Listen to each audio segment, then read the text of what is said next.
মুসলমানদের পশু কাটার সময় আসে তখন আমাদের ভিতর থেকে গন্ডগোল আমরা শুরু করি। গাই আমাদের মা, গাই কাটা যাবে না, কি বলে তো এদিকে হয়তো বলে না, অনেক দিকে আন্দোলন হয়ে দেখবেন গরু কাটা যাবে না। আচ্ছা গরু কাটা যাবে না কেন? গরু আমাদের দেবতা। আচ্ছা গরু যদি তোমাদের দেবতা হলো, ব্রহ্ম বৈবর্ত পুরাণ ভালো করে মন দিয়ে শুনবেন, এর জন্য স্টেজে দাঁড়িয়ে আমি বারবার বলি পড়াশোনা করুন। ব্রহ্ম বৈবর্ত পুরাণ কৃষ্ণ জন্মখণ্ড 106 নম্বর অধ্যায় 61 নম্বর 62 নম্বর 63 নম্বর শ্লোক পড়ে নিন।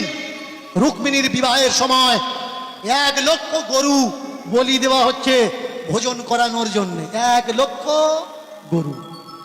গরু যদি মা হলো, গাই যদি মা হলো, তাহলে রুক্মিণীর বিয়েতে 1 লক্ষ গরু কিভাবে কাটা হচ্ছে নিজেকে প্রশ্ন করেছেন?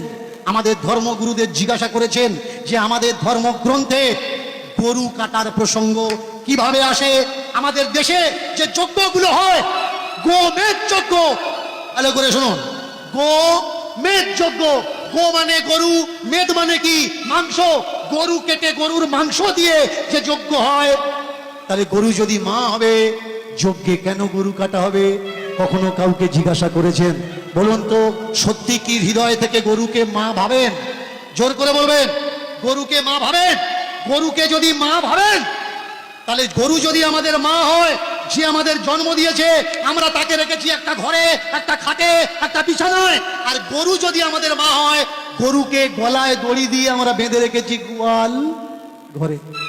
আপনি পারবেন আপনার মার গলায় দড়ি দিয়ে গোয়াল ঘরে বেঁধে রাখতে? পারবেন না।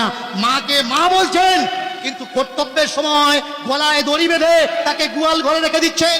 বলুন, গরুকে কারা অপমান করছে? মুসলমানরা নাকি হিন্দুরা? গরু যদি মা হয়, বলুন তো, গরুর ছেলে মানে বাছুরটা কে হবে? ছোট ভাই হবে। মার পেটে যে হয় সে তো ভাই হয়।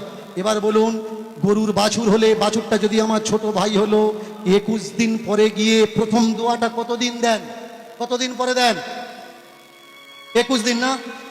তাহলে আপনার মা যদি আপনার ছোট ভাইকে জন্ম দিত, 21 দিন পরে আপনার ছোট ভাইয়ের গলায় দড়ি দিয়ে পাশে বেঁধে রেখে আপনার মায়ের জননীর গর্ভধারিণীর দুধ দুয়ে বিক্রি করতে পারতেন?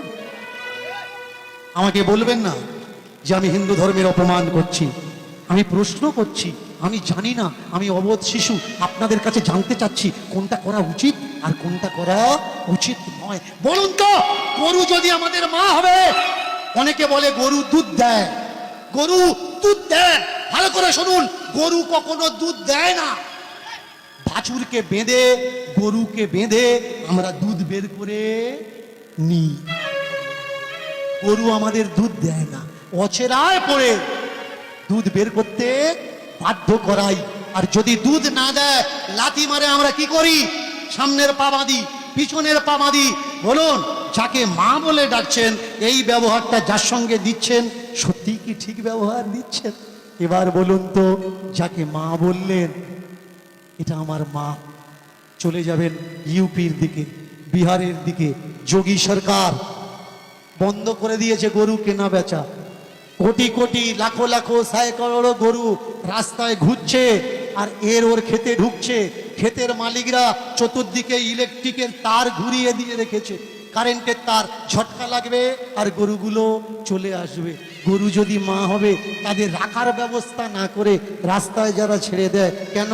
গরু দুধ দিচ্ছে না, বিক্রি করা যাবে না, রাস্তায় ছেড়ে দিতে হবে। বলুন তো, আপনার মা যেদিন সংসারে কোনো কাজে লাগবে না, আপনি পারবেন তাকে রাস্তায় ছেড়ে দিতে?